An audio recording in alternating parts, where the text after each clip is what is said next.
বন্ধুরা, ভিডিওটা যদি ভালো লেগে থাকে তাহলে একটা লাইক করবেন, কমেন্ট করবেন, চ্যানেলটা সাবস্ক্রাইব করে পাশে থাকবেন। ধন্যবাদ আপনাদের সবাইকে আমাদের পাশে থাকার জন্য। একটি টুনটুনি পাখি নদীর পাড়ে বসবাস করত ছোট্ট একটি ঘরের উপরে। নদীর থেকে সে পানি খাচ্ছিল, তখনই তার একটি ডিমের দিকে চোখ যায়। সে তখন বলতে থাকে, আরে ভাই, এই ডিমটা কার? এত বড় ডিম পানিতে ভেসে আসছে। যার ডিম সে তো অনেকটাই কষ্টে আছে, তার তো কষ্টের শেষ নেই, কারণ সে অনেক খোঁজাখুঁজি করছে হয়তো ডিমটাকে।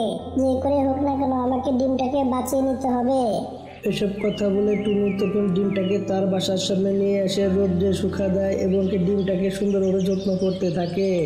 বাপরে বাপ, ডিমটা এত বড় কেন জানি না কোন পাখির ডিম। ডিমটা তো দেখছি অনেক বড়। ডিমটা আমাকে খুবই যত্ন করে রাখতে হবে। ডিমটা দেখি কোনো কিচ্ছু হয়নি, ফাটেওনি, খুবই সুন্দর আছে। যার ডিম তাকে পেলে আমি অবশ্যই দিয়ে দিব, এছাড়া আমি কাউকে দিব না। ডিমটাকে আমাকে বাঁচাতে হবে যে করে হোক না কেন।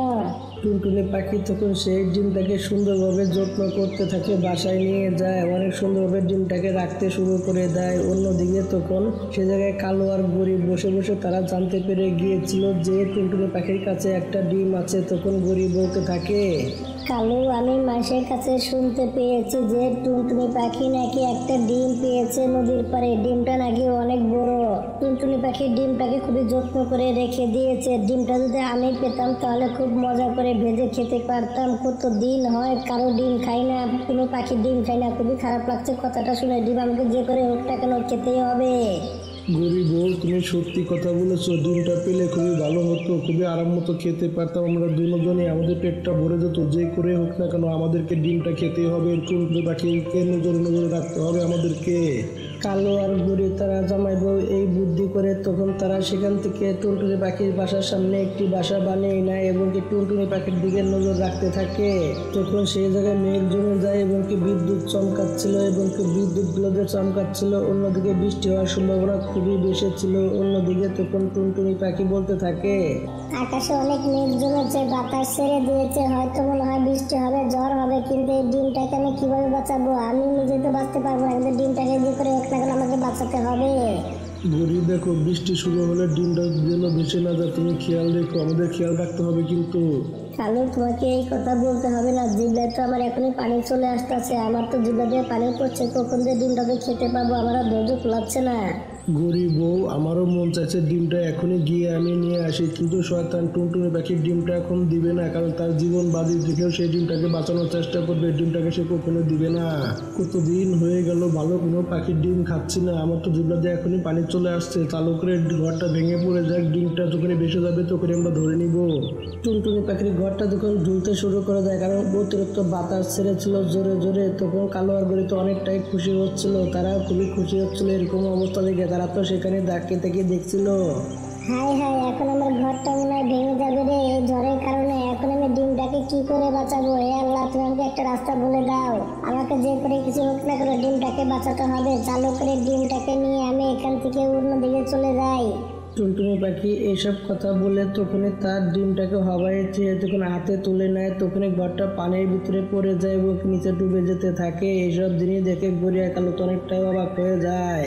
কালু, টুনটুনি পাখি সহ তো তার ঘর সহ তো ডিম সহ সে দেখি অনেক পানিতে নিচে চলে গেছে, পানিতে পড়ে গেল। এখন আমাদের কি হবে কালু? গড়িয়ে দেখো, আমাদের ডিম খাওয়া আর মনে হয় হলো না। টুনটুনি পাখি এবং ডিম সহ তারা পানিতে পড়ে গেছে এবং টুনটুনি পাখি মরে গেছে। ডিমটা যে কোথায় গিয়েছে আমরা খুঁজে পাবো না কখনোই। গড়ি, আমাদের ডিম খাওয়া আর হলো না। এত কষ্ট করে কোনো ফলই পেলাম না দিনে আমরা। শয়তান কালো গড়ি তারা মন খারাপ করে সেখানে বসেছিল। অন্যদিকে টুনটুনি পাখি একটি লাকড়ির উপরে বসে সে ভেসে ভেসে অন্য কোথাও চলে যাচ্ছিল। আশেপাশে কাউকে তো দেখতে পাচ্ছি না, আমি কার কাছে সহযোগিতা চাইবো? এবং কি এই ডিমটা না থাকলে আমি তো কখনই উড়ে যেতাম। এখন এই ডিমটাকে নিয়ে পড়েছি বিপদে। ডিমটাকে তো মেরে ফেলা যাবে না এবং বাঁচাতে হবে যে করে হোক না কেন। টুনটুনি পাখি খুবই চিন্তার ভিতরে পড়ে গিয়েছিল। সে ভেসে ভেসে যাচ্ছিল, কাউকে কোনো জায়গায় দেখতে পারছিল না। সে তো কোনো কিছু বুঝতে পারছিল না সে কি করবে, এখন কোনো কিছু বুঝতে পারছিল না। হে আল্লাহ, তুমি আমাকে একটু সহযোগিতা করো। আমার জন্য না হয় ডিমটার জন্য সহযোগিতা করো, না হলে আমি এই ডিমটাকে কখনোই বাঁচাতে পারবো না। হে আল্লাহ, তুমি আমাকে সহযোগিতা করো। টুনটুনি পাখি এসব কথা বলতেছিল, সেখানে তখন একটা প্রজাপতি দেখতে পায় সে। টুনটুনি আপু, আমি তোমাকে সহযোগিতা অবশ্যই করব। তুমি আমার পাটা ধরো, আমি তোমাকে পানির থেকে নদীর থেকে তখন টানে নিয়ে আসতেছি তোমাকে, তুমি আমার পাটা ধরো। টুনটুনি পাখি তখন পাটা ধরে প্রজাপতি তাকে উড়িয়ে নিয়ে চলে আসে, মাটিতে এনে তাকে নামিয়ে দেয়। প্রজাপতি, তোমাকে অনেক অনেক ধন্যবাদ আমাকে বাঁচানোর জন্য এবং কি আমার ডিমটাকেও বাঁচানোর জন্য। না হলে তুমি না থাকলে হয়তো আজকে আমরা দুজনই মারা যেতাম এই জায়গায়। টুনটুনি আপু, ধন্যবাদ দেওয়ার কোনো কিচ্ছু না, আমি তোমার কর্তব্য পালন করেছি। কিন্তু তুমি এখন যাবে কোথায়? আপাতত এখন আমার যাওয়ার মতো কোনো জায়গা নেই, কারণ বৃষ্টি ঝড়ের কারণে আমার ঘরটা ভেঙে গিয়েছে এবং ডিমটাকে বাঁচাতে গিয়ে আমি নিজের উপরে মরতে বসে গিয়েছিলাম। জানি না এখন আমি কোথায় যাবো। টুনটুনি আপু, তোমার ডিমটা তো ভিজে গিয়েছে, তুমি এভাবে বৃষ্টিতে ভিজে তো তুমি মরে যাবে, তোমার ডিমটাও মরে যাবে সাথে সাথে। তুমি এখন কি করতে চাইছো? এছাড়া কি করব, আমার কাছে অন্য কোনো রাস্তা তো খোলা নেই, আমি এখন কি করতে পারি? টুনটুনি আপু, তোমাকে কোথাও যেতে হবে না, তুমি আমার সাথে চলো। তোমাকে কোথাও যেতে হবে না, আজকে থেকে তুমি আমার বাসায় থাকবে, চলো তুমি আমার সাথে। তখন টুনটুনি পাখিকে সঙ্গে নিয়ে তখন সেই প্রজাপতি তখন তার বাসার সামনে চলে আসে। টুনটুনি আপু, এই মিষ্টি লাউয়ের ভিতরেই আমি থাকি, এটা হচ্ছে গিয়ে আমার বাসা, তুমি আজকে থেকে এখানেই থাকবে আমার সাথে। প্রজাপতি বন্ধু, দেখো এখানে আমি কি করে থাকবো? তোমার বাসাটা তো অনেকটাই ছোট, তাহলে এখানে আমি কি করে থাকবো বলো? টুনটুনি পাখি এই কথা বলার সাথে সাথে ঘরটা অনেকটাই বড় হয়ে যায়, মিষ্টি লাউয়ের ঘরটা। তখন টুনটুনি পাখি অনেকটাই ভয় পেয়ে যায়। তখন প্রজাপতি বলতে থাকে, টুনটুনি আপু, তুমি ভয় পেও না, আমি হচ্ছে গিয়ে জাদুর প্রজাপতি। আমার এই মিষ্টি লাউয়ের ঘরটা আমি যেমন খুশি তেমন বানাতে পারি, বড়ও বানাতে পারি, ছোটও বানাতে পারি, যেমন খুশি তেমন ভাবে রাখতে পারি। প্রজাপতি তখন টুনটুনি পাখিকে তার মিষ্টি লাউ ঘরের ভিতরে নিয়ে আসে। টুনটুনি পাখির তো ঘরটা অনেকটাই সুন্দর লাগছিল, অনেকটাই ভালো লাগছিল তার কাছে। তখন সে বলতে থাকে, প্রজাপতি, তোমার ঘরটা তো দেখতে অনেক সুন্দর, মিষ্টি লাউয়ের ঘরটা তো অনেক সুন্দর দেখছি। টুনটুনি আপু, দেখো ডিমটা নাড়াচাড়া করছে, মনে হয় বাচ্চা বের হবে ডিমটা থেকে। সেই ডিম থেকে তখন সুন্দর একটি প্রজাপতির বাচ্চা বের হয়ে আসে, সামনের দিকে খুবই সুন্দর ছিল।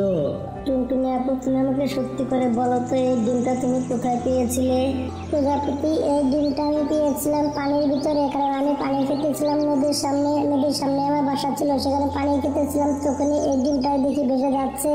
তখনই আমি এই ডিমটাকে সেখান থেকে বাঁচিয়ে তখন আমার বাসায় নিয়ে যাই, তখন থেকে এটা আমার সাথে আছে। টুনটুনি আপু, এই ডিমটা হচ্ছে গিয়ে আমার, এই ডিমটা পানিতে ভেসে গিয়েছিল বৃষ্টির কারণে। আমরা এখানে থাকি না, আমরা আসমানে বসবাস করি।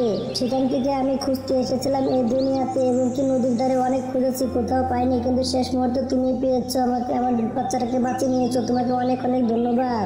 প্রজাপতি তো অনেক খুশি হয়ে গিয়েছিল তার হারানো সন্তানকে পেয়ে, এবং কি রাত শেষ হয়ে সকাল হয়ে যায়। তখন প্রজাপতি বলতে থাকে, টুনটুনি আপু, তোমাকে অনেক অনেক ধন্যবাদ, তোমার এই ঋণ আমি কোনোদিনও শোধ করতে পারবো না।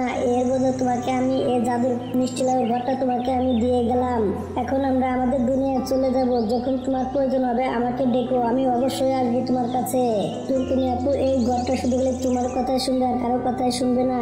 এসব কথা বলে তখন প্রজাপতি তার সন্তানকে নিয়ে তখন আসমানের দিকে তারা উড়ে যেতে থাকে, সেখান থেকে খুশি মনে উড়ে যায়। টুনটুনি পাখি তো অনেকটাই খুশি হয়ে গিয়েছিল, কারণ ডিমটাকে তার মায়ের কাছে ফিরিয়ে দিতে পেরেছে, এবং কি সে অনেকটাই খুশি হয়ে গিয়েছিল। বন্ধুরা, গল্পটা এরই সাথে সাথে শেষ হয়ে যায়।